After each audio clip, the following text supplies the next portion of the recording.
this is the unboxing of this large box of books from Candlewick Press. So far, we've gone through 3, and this is the 4th and final in order to finish this. So the first is a board book, Christmas is Joy by Dodd. And we see deer on the cover. No, it's actually not a board book, size of a board book. Whoa, this also has the embossed metallic built into the paper. So this is a Christmas story. One with, is it deer or reindeer? I think it's deer. So it's extra special with all this embossed paper.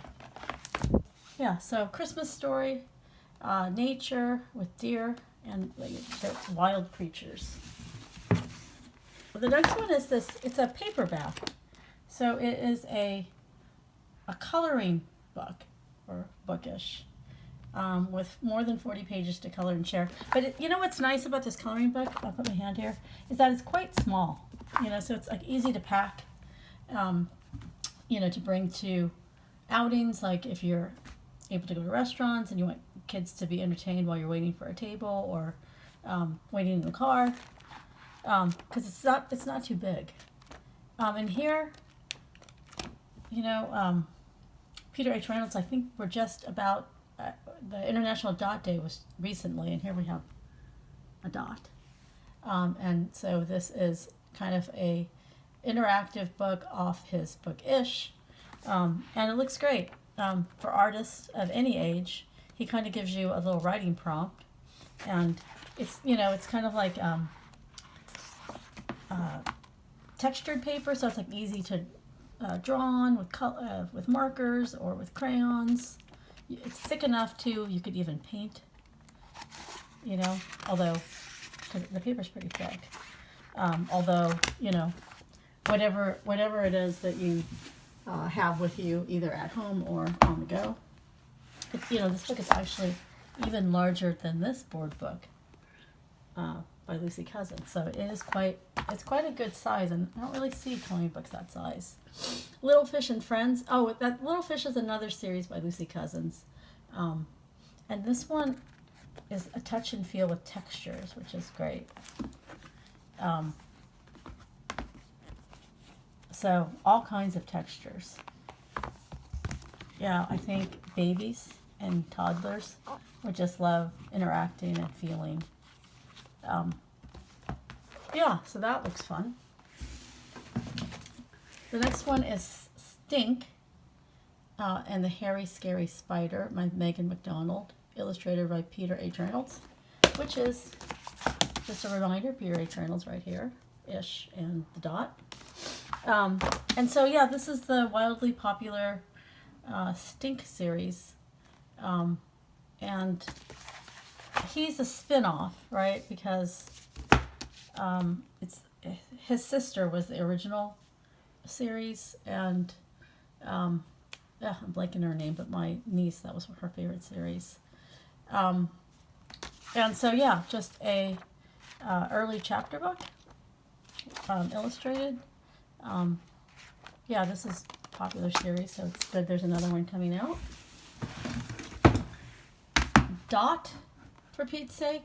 This is a character created by Randy Zuckerberg, who is the sister of the Facebook guy. And it's also a TV series, and I feel like it's STEM. And so this is also an early chapter book. I think the Dot series I've seen before were more picture books. So I don't know if this is the first chapter book in the series, or if just the first one that I've seen. And so, yeah, this series, this one is about a pet sitting service, so I don't know if it's all STEM actually, but yeah, I haven't seen the show, but that is great for anyone who is a fan of Dot. Doggie Gets Scared by Leslie Patricelli, and there was another one in this box. Let me see if I can find it. yep. Mad, mad, mad. And so Doggie gets scared. So she has a board book series of emotions. And so this one is another emotion of fear. But yeah, I like her. I like the way she uses color. It's just really, you know, there's no white space. It's very vibrant, and it makes the illustrations pop. Okay, we have a couple more. Hamish Takes the Train by Daisy Hirst. And Daisy Hirst, I think she did those monsters picture books. I feel like I recognize her name. Let's see. What are her books? No, I'm wrong about which books. But she does have others. And so this is Hamish the Bear and Noreen the Goose. You know, you don't see the name Noreen much, but that's my little sister's name, so that makes me happy. And so it has a classic feel of a Winnie the Pooh story, doesn't it? Just the quietness and the sweetness. So it's a sort of an advanced picture book. It looks like a very sweet little adventure. And so what are they doing? He takes a ride on the train and goes new places. And that's when he realizes he misses his friend back at home. Yeah, cute. Nice. I'm excited to read that. We have two more, so we're almost there. Love is Powerful by Heather Dean Brewer, illustrated by Pham. Who, like, I'm a big fan of Pham. I don't know if I'm saying it right either, but she just, you know, she can illustrate in so many different styles, and they're all just very appealing. She does the Princess in Black. She has her own books. She did the like, there's like an election picture book that she has illustrated. She's like this prolific illustrator, and Caldecott honor. And I feel like she doesn't get the attention that she deserves. LeUyen, I don't know if I say it right. And so anyway, this one is about protest marching, or yeah, I don't know if it's about the Women's March, but it's about making, oh yes, this is inspired by the Women's March. And yeah, so it's almost like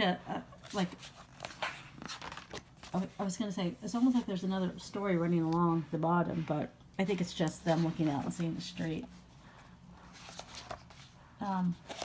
Yeah, so this is our time and age of protest marches, and I'm seeing a lot more stories about that picture book. So that is great, and like, look at this, it's like incredible, right? Her illustrations are just incredible. Like, wow, like that is just fantastic. So this is about love. So it has a very uplifting message about activism, and how that's powerful through love. So yeah, I like that, how it's a very positive story. So my very last one is Flying Paintings, the Zhou Brothers, A Story of Revolution in Art. It is by Amy Alznauer, and the paintings are by ShanZuo and DaHuang Zhou. So it looks like it could be a mainland China, I don't know if it's the Communist Revolution or the Cultural Revolution. Okay, so yeah, Cultural Revolution, which was, I think, was that in the 70s? And so that's when art was restricted. Anything that was considered bourgeois was destroyed. You know, people were, you know, called out and tormented and tortured, and yeah, a lot of bad things associated with the Cultural Revolution. But here it looks like it's a story of, you know, how these artists managed still to make art during this time when it was probably illegal and extremely dangerous, especially if they're emulating Western art.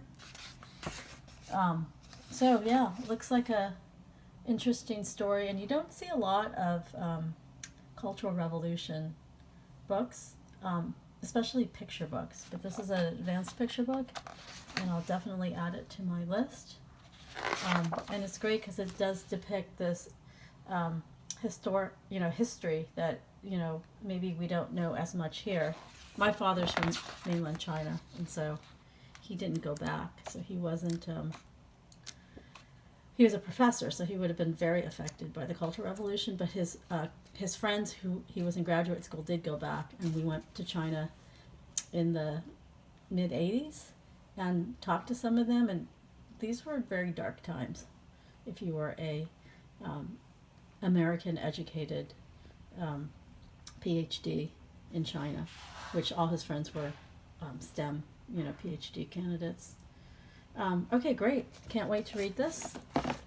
So again, thank you to Candlewick Press and Penguin Random House for sending me stack 1, stack 2, stack 3, stack 4.